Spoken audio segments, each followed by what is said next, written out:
बांधो बांधो।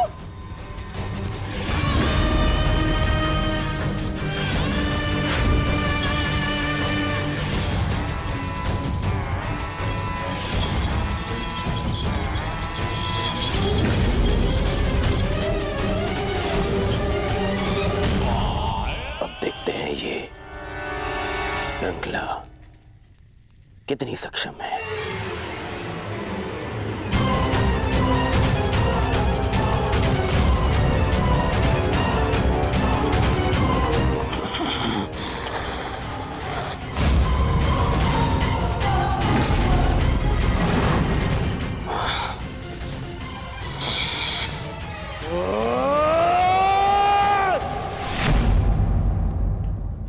अद्भुत,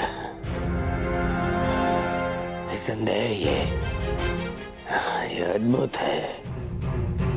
अब हुआ पूर्ण प्रबंध उस वासुदेव के स्वागत का।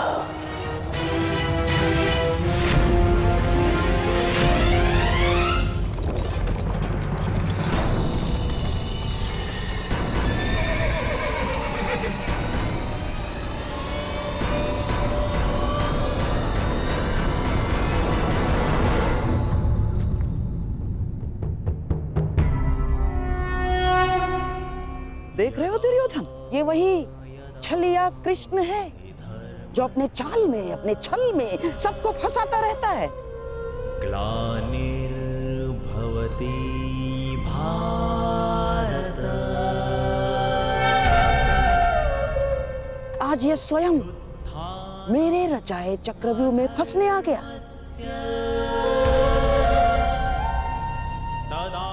इसे ज्ञात नहीं है कि आज ये इस प्रासाद से बाहर निकल ही नहीं पाएगा।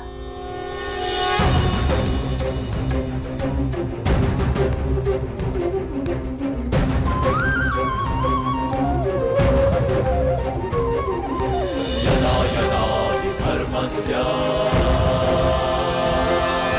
ग्लानिर्भवति भारत अभ्युत्थानम् धर्मस्य तदात्मानं सृजाम्यहम्।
नारायणं नमस्कृत्य नरं चैव नरोत्तमं देवीं सरस्वतीं व्यासं ततो जयमुदीरयेत्।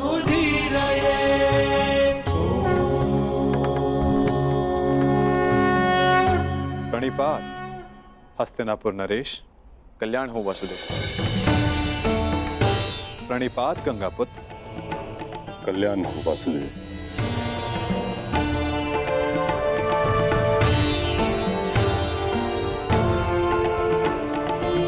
प्रणिपात समधि श्री।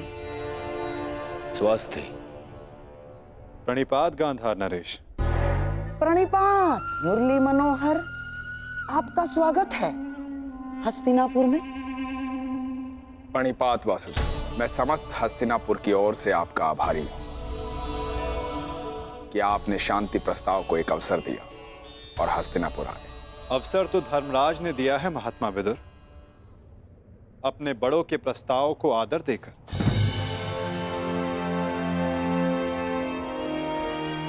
मैं तो बस उनका संदेश यहां लाया हूं। वासुदेव, संदेश अपने स्थान पर है। मुझे तो आपको हस्तिनापुर में देखकर ही प्रसन्नता हो रही है। मुझे ज्ञात है युवराज, और आशा भी,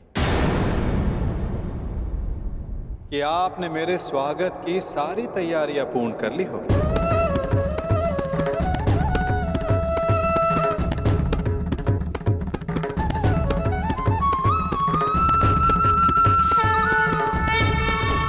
कि आपने मेरे स्वागत की सारी तैयारियां पूर्ण कर ली होगी। अवश्य। आप मेरे समधी जो हैं। चलिए, आइए मेरे कक्ष में चलते हैं। मेरे कक्ष में चल के आदर सत्कार ग्रहण कीजिए। आपके मुख से ऐसे वचन सुनकर संतोष हुआ युवराज, और अधिक प्रसन्नता इस बात की हुई है कि आपने मुझे शांति दूत के रूप में स्वीकार किया। ये शांति प्रस्ताव के बारे में हम कल बात करेंगे। आप यात्रा से आए हैं, विश्राम करें, थकान दूर करें। आइए।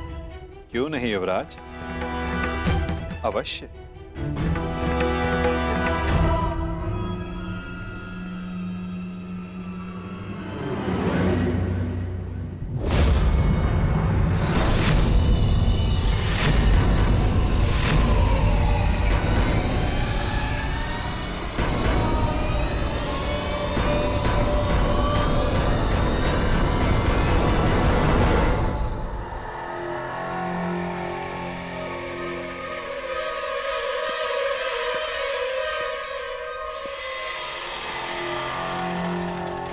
क्या हुआ वासुदेव, आप ठहर क्यों गए?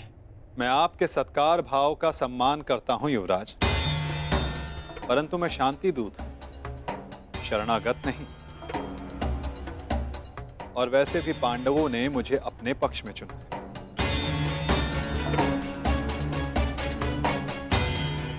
और नीति अनुसार एक दूत आतिथ्य तब तक ग्रहण नहीं कर सकता जब तक उसका कार्य पूर्ण ना हो जाए। इसलिए क्षमा कीजिएगा मुझे, मैं आपका सत्कार ग्रहण नहीं कर सकता।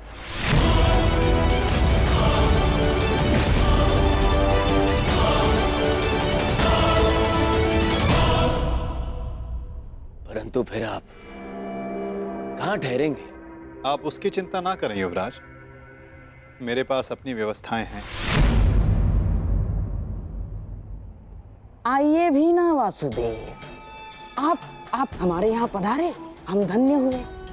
हमारे यहाँ आकर हमें कृतार्थ करें। हमने आपकी ऐसी व्यवस्था की है, ऐसी व्यवस्था की है वासुदेव कि आप हस्तिनापुर छोड़कर कहीं जाएंगे ही नहीं। ऐसा कुछ नहीं जो सदा रहे, और ऐसा कुछ नहीं जो सदा ना रहे। तो फिर मेरे यहाँ होने ना होने का क्या अर्थ रह जाता है गांधार नरेश?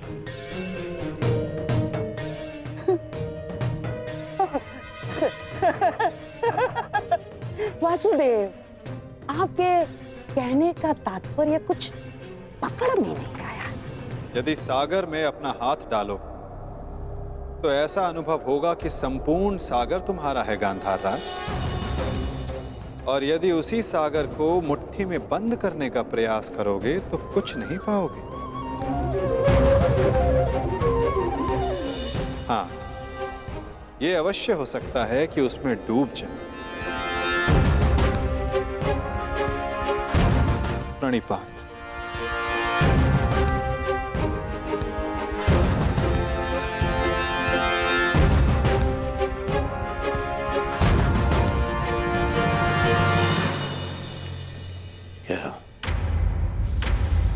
क्या चल क्या रहा है इस चलिए के मन में?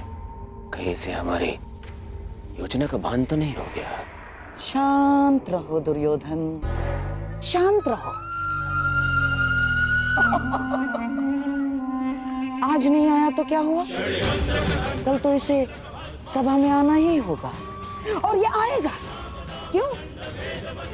शांति दूत है, इसे अवश्य आना होगा, और फिर हमारी योजना सफल। वासुदेव, आपका आतिथ्य बनने का सौभाग्य मिला, मेरे लिए सम्मान की बात है। आशा करता हूं ज्येष्ठ पांडु पुत्रों की ओर से कोई सकारात्मक संदेश लाए होंगे।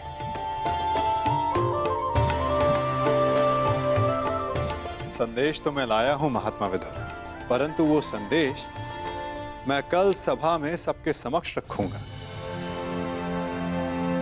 प्रणिपात माधव, मेरा सौभाग्य है कि आज मेरे आराध्य मेरे घर पधारे हैं। सेवक, प्रभु के लिए भोजन लेकर आओ।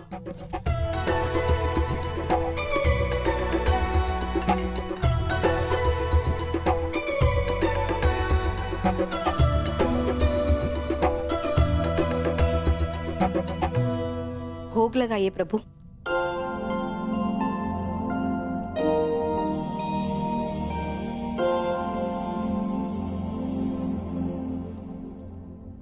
मेरा प्रिय मिष्ठान नहीं दिखाई दे रहा।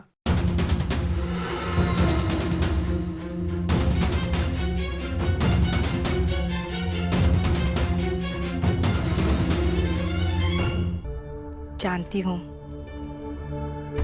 आपको मिष्ठान बहुत प्रिय है वासुदेव, परंतु जब से कुलवधू का राजसभा में अपमान हुआ, हमने मिष्ठान त्याग दिया।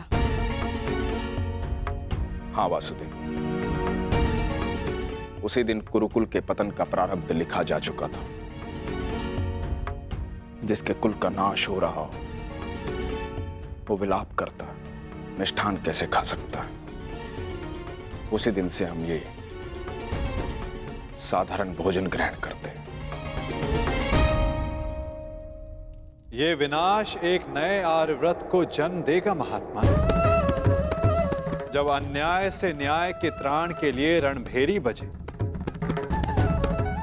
तो वो अवसर शुभ ही होता है, और शुभ अवसर पर मिष्ठान आवश्यक है।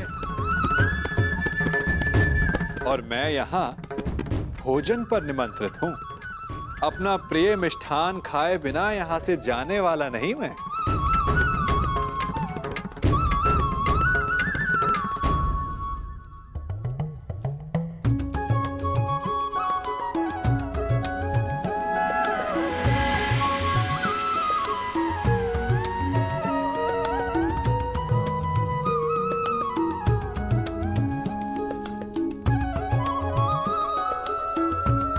आइए, मिष्ठान ग्रहण कीजिए।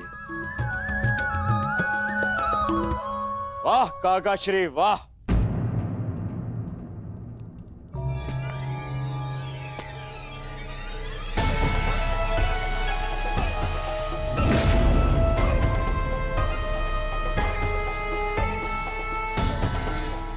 छप्पन भोग का आनंद लिया जा रहा है। आओ पुत्र दुर्योधन, तुम भी मिष्ठान ग्रहण करो। मिष्ठान नहीं, वो क्या है ना काकाश्री, मेरे मन में जो कड़वाहट भर दी है आपने,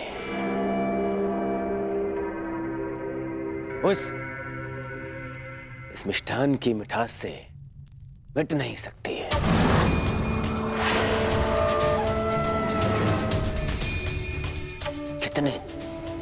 कितने दोगले हैं आप। मन में कुछ और रखते हैं और वाणी में कुछ और। तुम क्या कह रहे हो? मैं समझ नहीं पा रहा हूं। परंतु मुझे समझ में आ रहा है। मैं समझ गया हूं कि आप इतने वर्षों से क्या करना चाहते हैं। आप मुझे नीचा दिखाना चाहते हैं।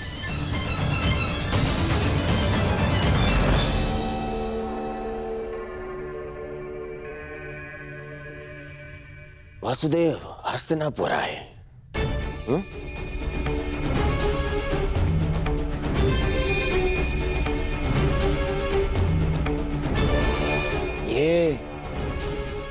ये मेरे संबंधी हैं।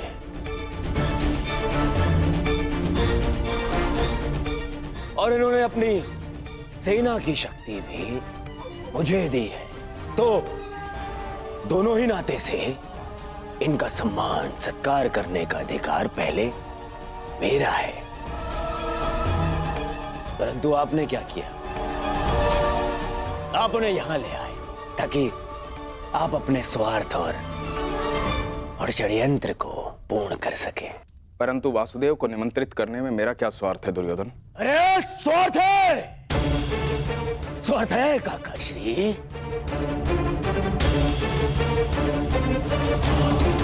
राज्यसभा में प्रस्थान से पूर्व आपने यहां इसलिए लाए ताकि आप अपने वो प्रिय पांडवों के पक्ष में इन्हें उकसा सके। स्वार्थ है।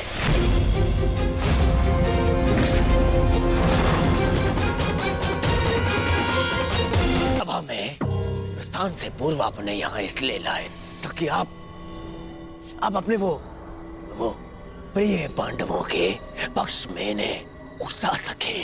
शांत रहो दुर्योधन। हस्तिनापुर के महामंत्री है ये, और एक महामंत्री के समक्ष तुम इस भांति बात नहीं कर सकते। मूर्खता मत करो। नहीं मामाश्री, नहीं, आज मुझे बोलने दीजिए। इन्होंने आज तक केवल पांडवों का साथ दिया और मेरा विरोध किया। दुर्योधन, अपनी वाणी पर संयम रखो। ये मत भूलो कि महात्मा विदुर ना केवल तुम्हारे महामंत्री परंतु तुम्हारे काका श्री भी हैं। काका श्री होते तो मेरा समर्थन करते, उन पांडवों का नहीं।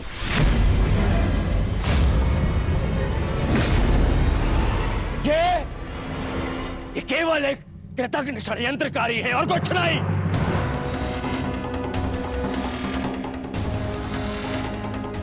इन्होंने कभी हमारे हित की बात नहीं करी। ना ये तब चाहते थे कि मेरे पिता राजा बने, और ना ये आप चाहते हैं कि मैं सिंहासन पर बैठूं। बहुत बुरी बात है काका श्री, हमारा अन्न खाके उन पांडवों का पक्ष लेते हैं आप। भाग्य है कि ये मेरे पिता के आधे भाई हैं, अन्यथा राजद्रोही घोषित करके इस दासी पुत्र को दंड देता मैं। दुर्योधन!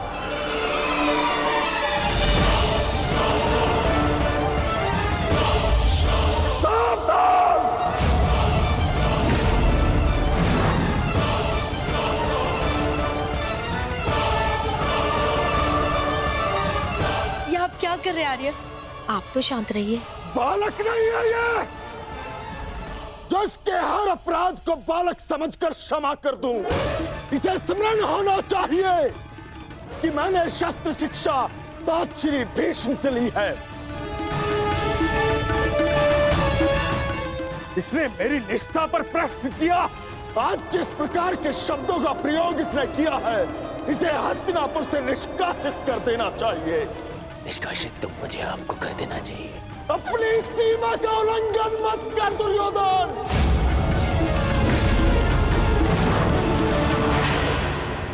अपने शब्दों की रास को थाम कर रखो दुर्योधन। ये मत भूलो कि महात्मा विदुर हस्तिनापुर के महामंत्री और हस्तिनापुर के रणनीतिकार भी।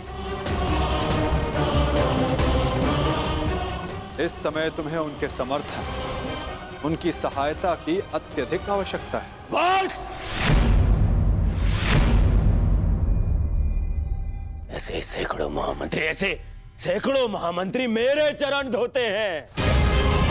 मुझे इस युद्ध को जीतने के लिए एक दासी पुत्र के समर्थन की आवश्यकता नहीं है। दुर्योधन!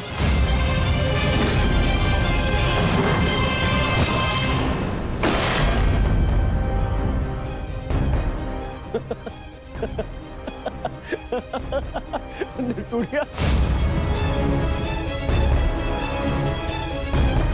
इस धनुष के साथ तुम्हारे प्रति मेरा समर्थन भी टूट गया है। अब ना तो तुम मेरे शस्त्र उपयोग कर पाओगे और ना ही मेरी नीति। मैं स्वयं अपनी बुद्धि और शक्ति को इस युद्ध से अलग करता हूं।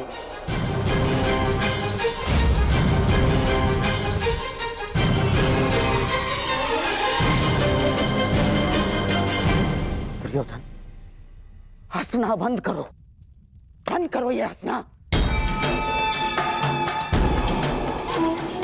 धर्मात्मा, देखिए, क्षमा कर दीजिए इसे। बच्चा है, बालक है ये। छोड़िए मामाश्री, ऐसे दोगले इंसान का हमारे साथ ना होना ही हमारे लिए श्रेयस्कर है। गांधार राज, इससे पहले कि मेरे क्रोध से मेरे विवेक का बांध टूट जाए, ले जाओ इसे यहां से। और ना जाओ तो क्या कर लेंगे? ईश्वर के लिए चुप हो जाओ। तुम्हें ज्ञात नहीं है तुमने कितना बड़ा अनर्थ किया है। अब चलो यहां से, चलो चलो।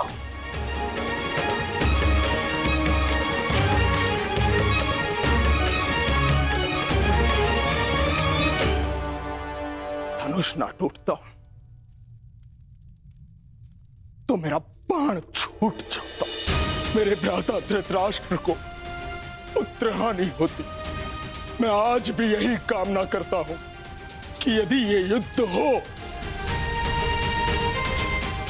तो मेरे भ्राता धृतराष्ट्र के पुत्र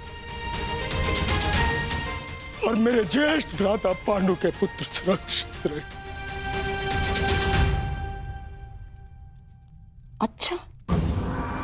अच्छा खेल खेला आपने वासुदेव।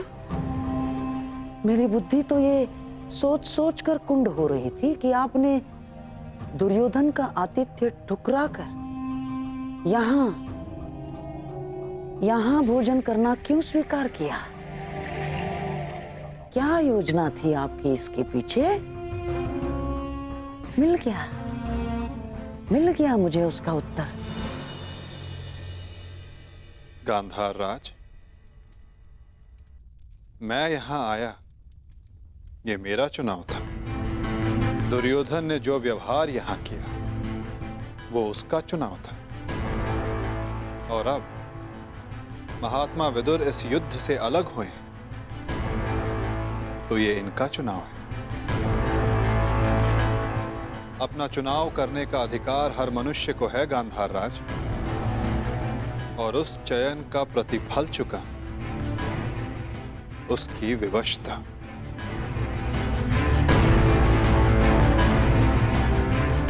प्रणिपात।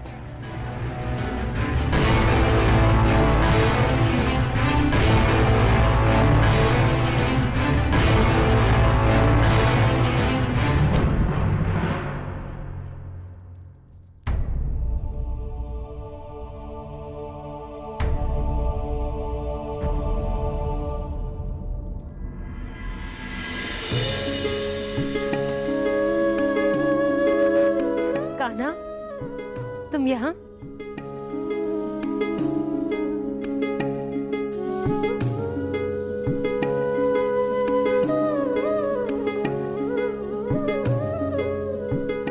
सोचा कि अपनी बुआ को बता दो कि भूखे पेट शयन करने से बुरे स्वप्न आते हैं।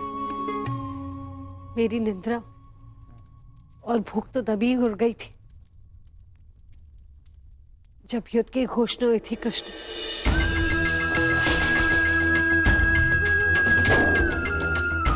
जिस माता के पुत्रों का जीवन दांव पे लगा हो, उसकी आंखों में नींद कैसे आएगी? उसके गले के नीचे से निवाला कैसे उतरेगा?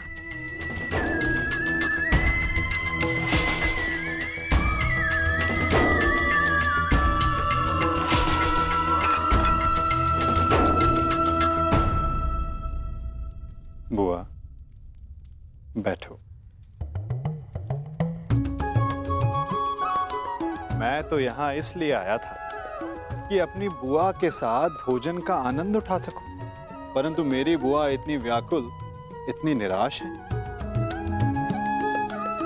यदि आपको मुझ पर विश्वास है कि मैं आपके पुत्रों की रक्षा करने में सक्षम हूं, तो क्या आप फिर भी भोजन नहीं करेंगी? तुम्हारी बात कोई चाह के भी कैसे टाल सकता है? तो फिर पहले आप भोजन कीजिए।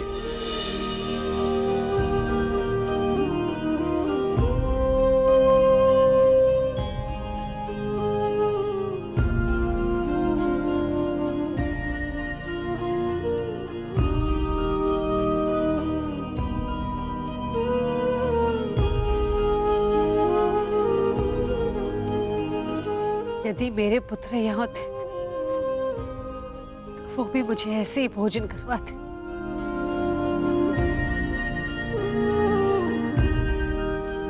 धन्यवाद कृष्ण, जो तुम यहाँ पर आकर मेरे पुत्रों के स्थान पर खड़े हुए और प्रकृति विकट परिस्थिति में मेरे पुत्रों का मार्गदर्शन करने के लिए।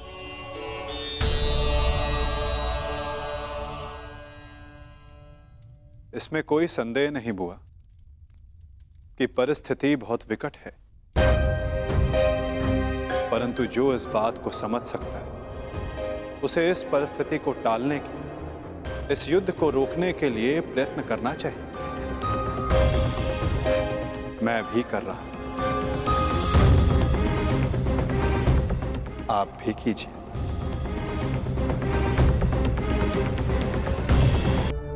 मैं क्या कर सकती हूँ?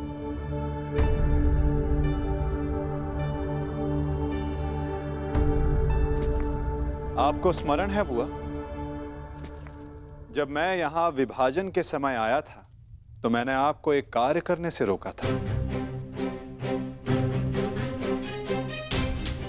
अभी उचित समय नहीं है बुआ, सत्य सम्मुख आएगा बुआ, परंतु उचित समय, उचित स्थान पर। तुम ये कहना चाह रहे हो कि मैं उसे... बुआ, कुछ करने को कहने वाला मैं कौन होता हूं? मैं तो बस इस परिस्थिति की गंभीरता को देख रहा हूं।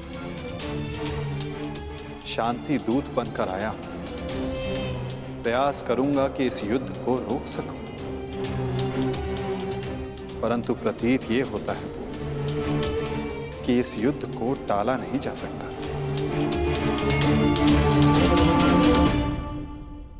मुझे भी उसी दिन का भय है कृष्ण, जब मेरे दोनों पुत्र एक दूसरे के समक्ष अस्त्र दान कर एक दूसरे का रथ बांधने के लिए प्रस्तुत होंगे, परंतु इसे रोका कैसे जा सकता है? संदेह तो है बुआ, परंतु यदि आपके 6 पुत्र एक ही पक्ष में हो तो कदाचित युद्ध का प्रश्न ही ना उठे।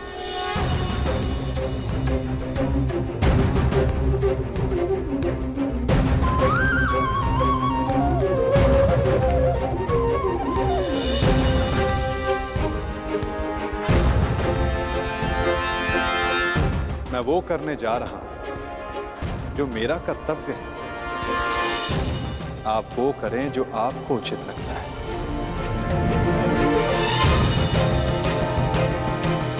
आज्ञा दें। प्रणिपात।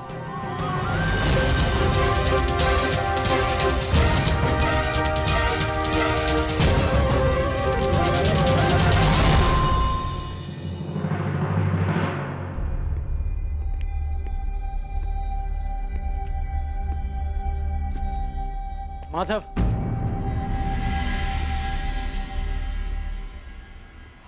मित्र,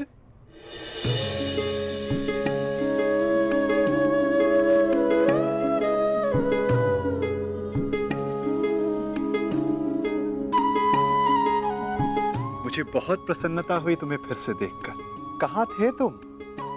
मेरे स्वागत के लिए नहीं आए? क्योंकि मुझे नहीं लगता कि यहाँ आपको स्वागत देने के लिए बुलाया गया है। मैं तुम्हारा तात्पर्य समझा नहीं मित्र।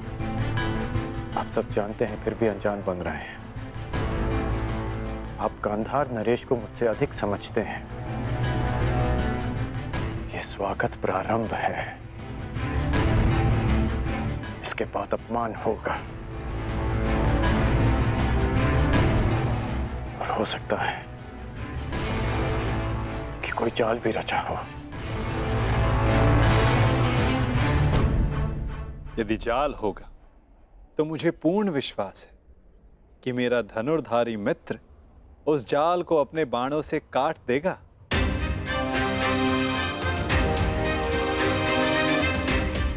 यदि मैं ऐसा नहीं कर पाया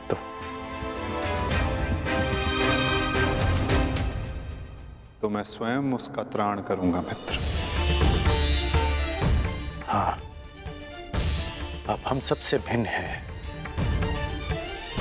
अधिक सक्षम हैं, अधिक शक्तिशाली हैं, किंतु आप भी तो मानव का ही रूप है ना,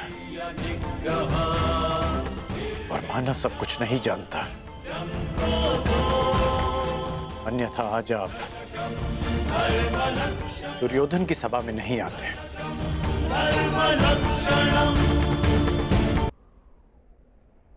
तुमने सत्य कहा मित्र। मानव सब कुछ कहाँ जानता है, जैसे कि तुम। यदि तुम भी सब कुछ जानते होते हो तो दुर्योधन की ओर नहीं होते मित्र।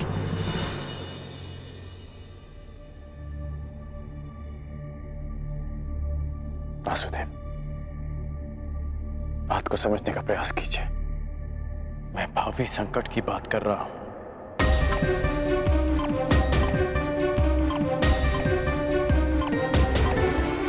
आगे मत बढ़िए, रुक जाइए वासुदेव।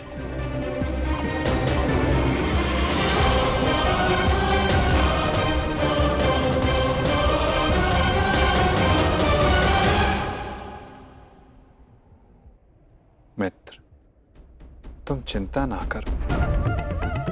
यदि मैं हर उस स्थान पर रुक जाता जहां संकट संभव था, तो मेरे जन्म लेने के पश्चात मैं बंदी गृह में नहीं रुक जाता मित्र। मामा कंस के बुलाने पर मथुरा नहीं जाता। मामाओं से निपटने का मेरा बड़ा अनुभव रहा है मित्र।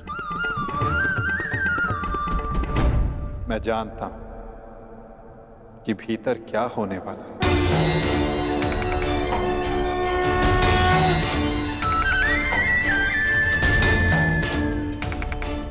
फिर भी आप जा रहे हैं?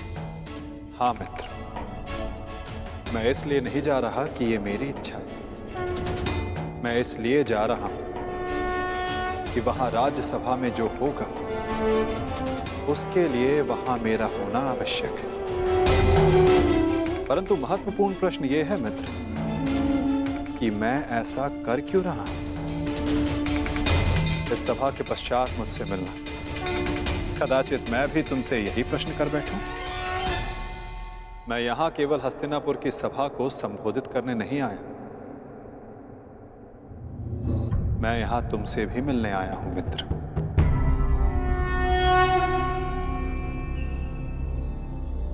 तुम सदा मुझसे यही प्रश्न करते आए हो कि मैं इस पक्ष में क्यों, मेरा मत क्या है। क्या मैं ही कर्ता धर्ता हूं या केवल दृष्ट? क्या मैं ही कार्य साधता हूं या कार्य का साक्षी मात्र? मेरे साथ आओ मित्र, तुम्हें इन सब प्रश्नों का उत्तर मिल जाएगा।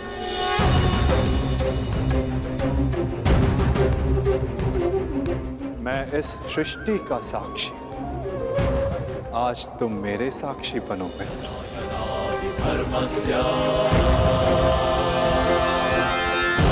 भवति भारत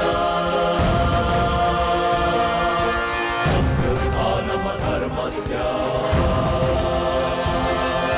तदात्मानं सृजाम्यहम् परित्राणाय साधूनां विनाशाय च दुष्कृताम्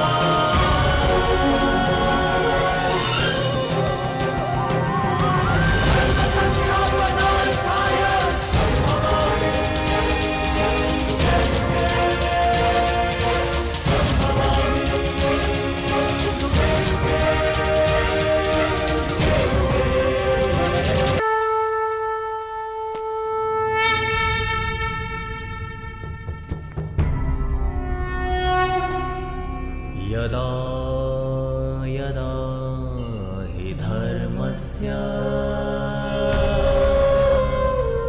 ग्लानिर्भवति भारत अभ्युत्थानम् अधर्मस्य तदात्मानं सृजाम्यहम्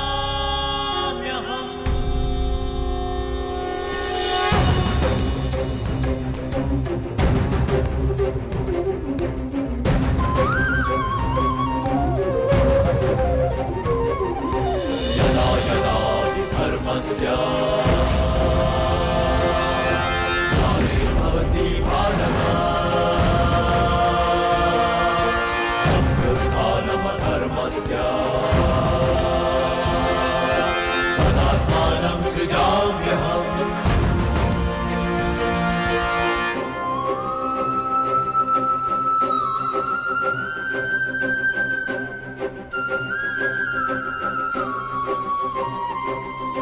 परित्राणाय साधूनां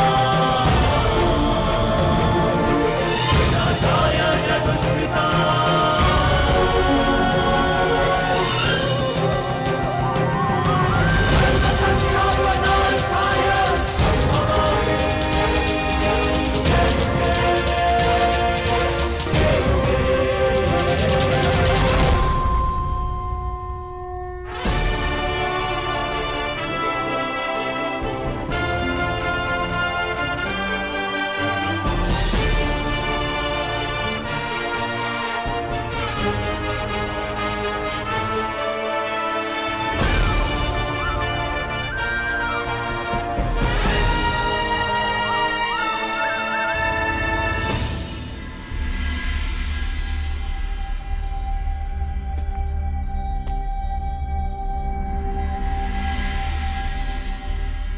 प्रणिपात उस महान योद्धा को जो कुरुवंश के सबसे बड़े संबल हैं, जिन्हें संसार स्मरण करेगा तो इसलिए कि उन्होंने अपना संपूर्ण जीवन, अपना कर्म और अपना धर्म समस्त कुरुवंश को समर्पित कर दिया।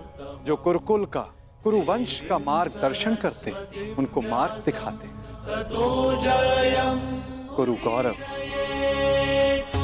महामहिम भीष्म को प्रणिपात। नारायणं नमस्कृत्य नरं प्रणिपात उस महान राजा को जो कुरुकुल का सर्वे सर्वा है, जो राष्ट्र का निर्माता है, उस महाराज धृतराष्ट्र को, इस शांति दूत कृष्ण का प्रणिपात। स्वस्ति। अपने ज्ञान और शिक्षा के बल पर सामान्य कुरु कुमारों को भारतवर्ष का महान योद्धा बनाने वाले अर्जुन, भीम, दुर्योधन जैसे महान योद्धाओं के आचार्य श्री द्रोणाचार्य को मेरा प्रणिपात। कल्याण हो वसुदेव।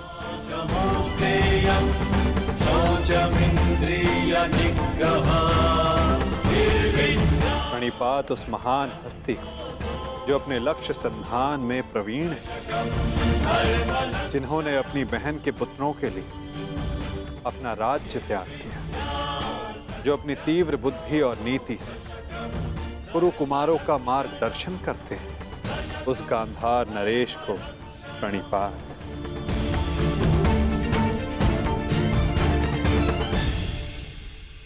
प्रणिपात महानितिज्ञ, महात्मा विदुर को।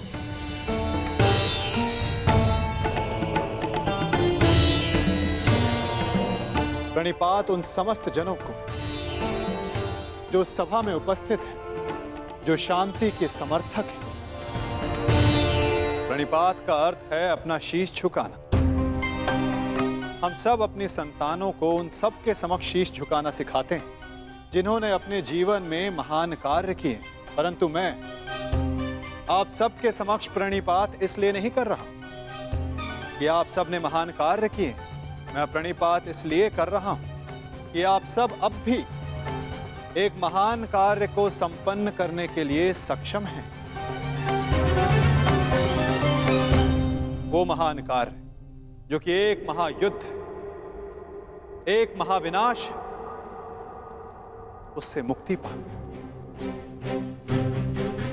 जिसके पश्चात एक महान शांति की स्थापना होगी, धर्म का उदय होगा। मुझे विश्वास है कि आप सभी कल आने वाले महाभारत के महाविनाश को देख सकते हैं, और यदि आप सब चाहें तो आर्यव्रत को इस विनाश से बचा भी सकते हैं। मुझे अधिक प्रसन्नता होगी कि आप सबके सहयोग से भारतवर्ष में होने वाले इस महाभारत से सबको बचा सकूं और मेरे यहाँ उपस्थित होने का लक्ष्य पूर्ण कर सकूं। मुझे पूर्ण विश्वास है कि आप सब में से कोई भी ये युद्ध नहीं चाहेगा।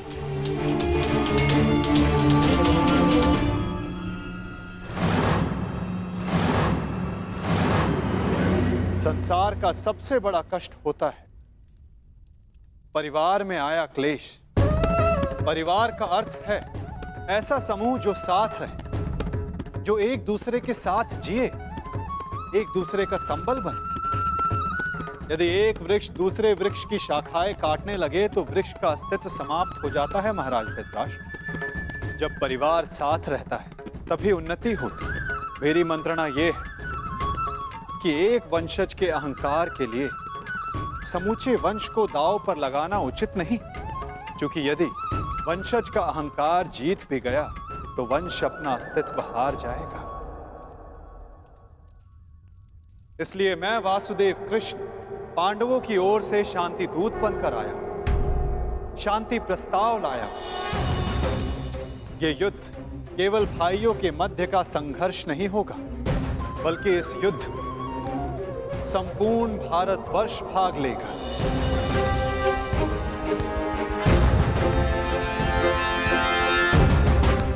इसलिए विनाश भी सैकड़ों, सहस्त्रों और लाखों नहीं, करोड़ों में होगा।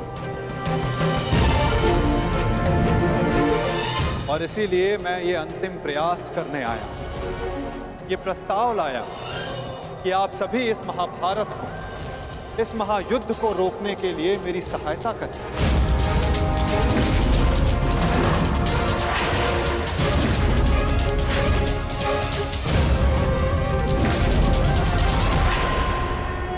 ये अंतिम प्रयास करने आया कि आप सभी इस महाभारत को, इस महायुद्ध को रोकने के लिए मेरी सहायता करें।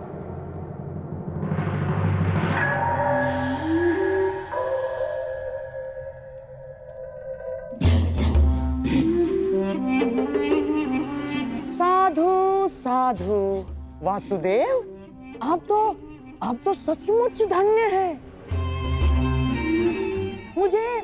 मुझे स्मरण नहीं होता कि कितना समय हो गया ऐसे शांतिपूर्ण वचन सुने हुए।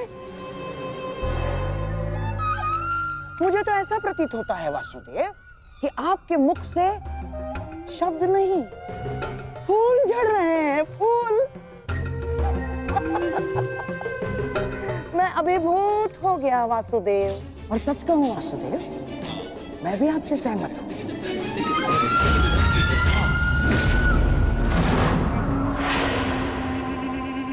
मैं भी नहीं चाहता कि ये युद्ध हो ना।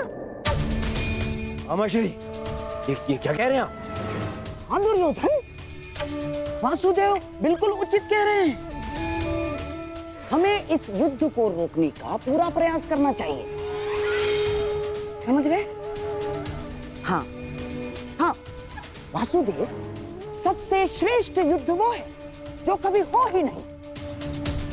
और युद्ध की परिस्थिति उत्पन्न न होने देने का एक ही उपाय है कि एक पक्ष दूसरे पक्ष पर आक्रमण ना करे। चलिए ठीक है, हम पांडवों पर आक्रमण नहीं करेंगे, परंतु वासुदेव, द्वारकाधीश, क्या आप यह आश्वासन दे सकते हैं कि पांडव भी हम पर कभी भी आक्रमण नहीं करेंगे? हाँ, कभी भी। गांधार नरेश, आप आक्रमण के संदर्भ में बात कर रहे हैं और मैं यहां युद्ध की आवश्यकता को ही समाप्त करने के विषय में बोल रहा हूं। अच्छा ऐसा है। यदि ऐसा है वासुदेव, तो हम आपका प्रस्ताव सुनना चाहेंगे। हाँ, आप शांति दूत हैं तो संदेश तो लाए ही होंगे। और हाँ, ऊपर से आप शांति प्रस्तापित करना चाहते हैं। तो वासुदेव, शांति प्रस्तापित करने के लिए जिस समाधान की आवश्यकता होती है वो समाधान भी लाए होंगे आप, है ना? बताइए क्या है इसका समाधान? प्रत्येक युद्ध की नींव में अन्याय छिपा होता है गांधार राज, और अन्याय का केवल एक ही समाधान है, और वो समाधान है न्याय।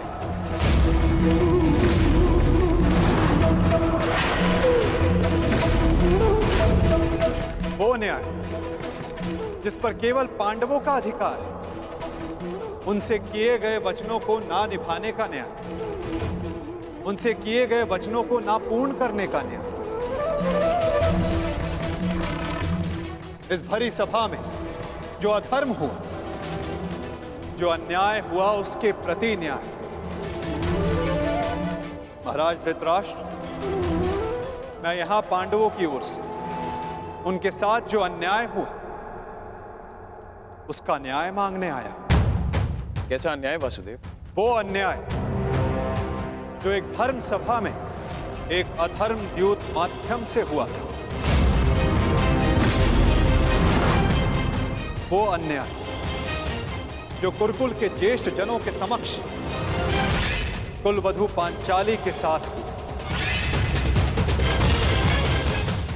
यदि उस अन्याय का त्राण हो तो इस महायुद्ध को रोका जा सकता है।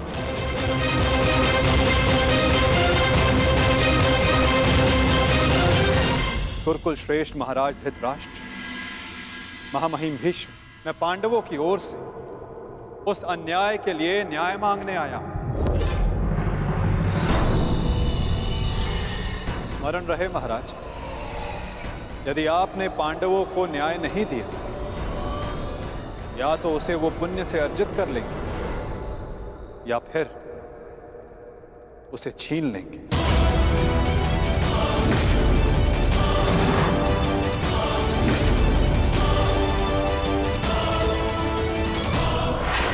अब निर्णय आपका है। वासुदेव, आप यहाँ शांति प्रस्ताव लेकर आए हैं या हमें धमकाने आए हैं? वो उस द्यूत में जो कुछ भी हुआ सबकी उपस्थिति में हुआ, युधिष्ठिर की इच्छा से हुआ। अरे वो हार गया, अपना राज्य हार गया, वो उसका प्रारब्ध था। छलबद्ध अन्याय को प्रारब्ध नहीं कहा जा सकता युवराज। जिस प्रकार मंदिर में किया गया पाप पुण्य नहीं बन जाता, उसी प्रकार धर्मवीरों की उपस्थिति में सभा में किया गया धर्म धर्म नहीं बन जाता। धर्म कौन सा धर्म? कोई धर्म नहीं हुआ। नारी नारायणी होती है युवराज, और भरी सभा में एक नारी का, एक कुलवधू का वस्त्र हरण अधर्म नहीं?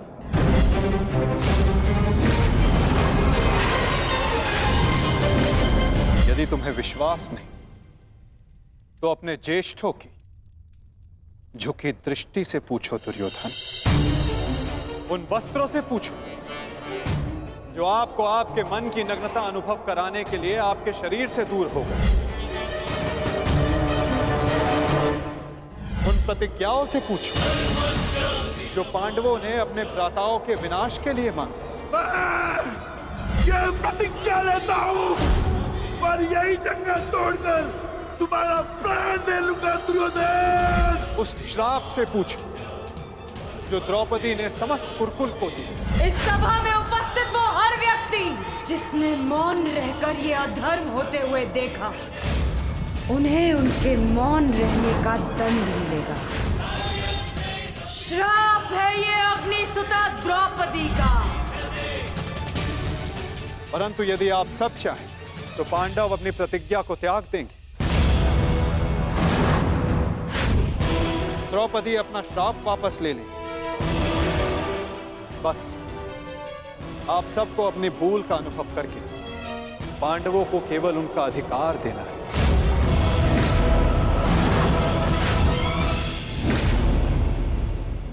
न्याय है वासुदेव। संधि और शांति वार्ता में बराबर की बात होती है। एक ओर से बंधन और शर्तें नहीं लादी जाती। न्याय की मांग ना बंधन है ना शर्त है महाराज, केवल एक निवेदन है। यदि ऐसा है तो मेरा निर्णय यह है कि दुर्योधन, मौन रहो।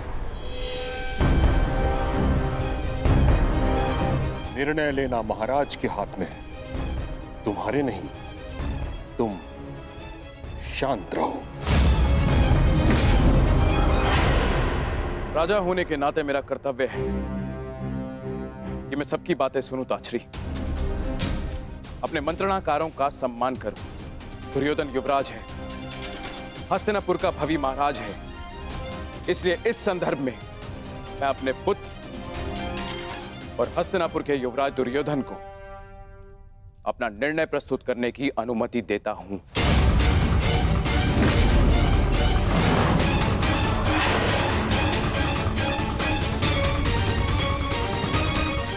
धन्यवाद पिताश्री। हाँ तो सुनिए वासुदेव, ऐसा है कि उस द्यूत में पांडव स्वयं अपना अधिकार हार बैठे थे। अब ना तो वो किसी भी राज्य का उनको अधिकार है और ना ही राजा होने का।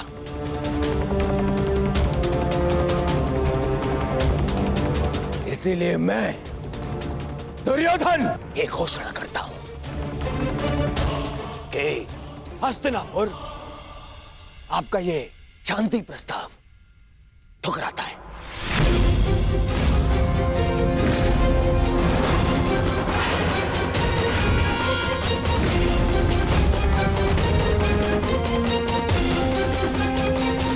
दुर्योधन, क्या तुम्हें इस बात का अनुमान भी है कि शांति प्रस्ताव ठुकराने का अर्थ है युद्ध को निमंत्रण?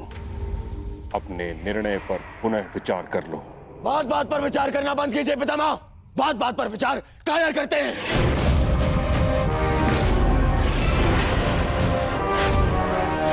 योद्धा का जन्म ही युद्ध के लिए होता है और मैं इस युद्ध के लिए प्रस्तुत हूं।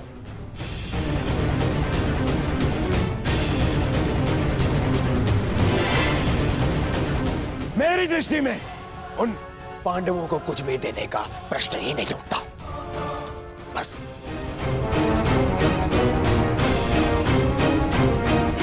मैंने ये सभा समझौते के लिए रखवाई थी, न कि अपने ही अधिकार के त्याग के लिए।